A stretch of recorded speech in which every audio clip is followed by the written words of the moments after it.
dikasihi Tuhan, sebagai orang yang percaya, kita harus mengenali hati Tuhan. Kita tahu bersama bahwa kasih Tuhan itu adalah kasih yang kekal. Dia begitu mengasihi saya dan saudara. Untuk itu saat ini kita akan belajar dua prinsip dari kehidupan Simon Petrus. Yang pertama, saudara, kita perlu menguasai diri kita dan menjadi tenang di saat kita akan mengambil keputusan.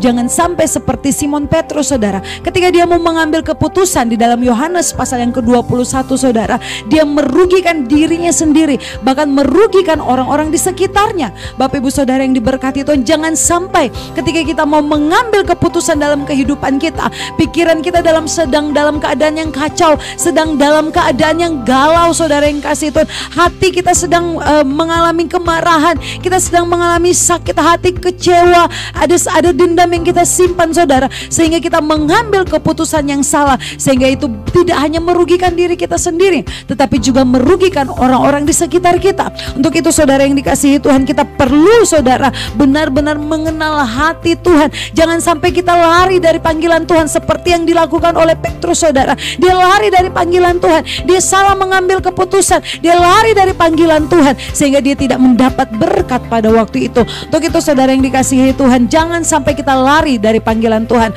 Kemudian yang kedua, saudara, milikilah kerinduan untuk memiliki hubungan yang baik, hubungan yang erat dengan Tuhan. Kenapa, saudara? Karena Tuhan begitu merindukan saya dan saudara mempunyai hubungan yang erat dengan Tuhan. Dan di dalam Yohanes pasal yang ke-21, Yesus menawarkan kepada murid-murid hubungan yang baik. Yesus menawarkan fellowship, Yesus menawarkan persahabatan, persekutuan dengan murid-murid. Itulah kerinduan Tuhan terhadap saya dan saudara.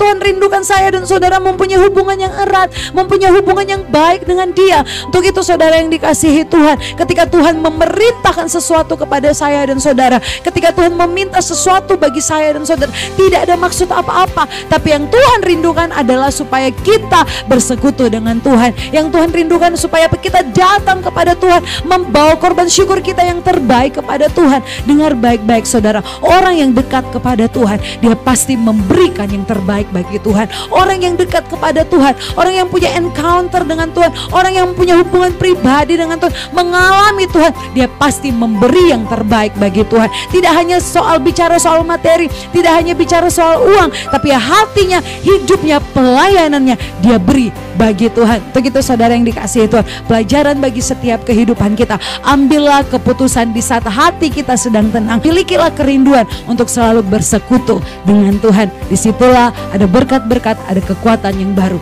bagi saya dan saudara. Puji Tuhan, Tuhan Yesus memberkati.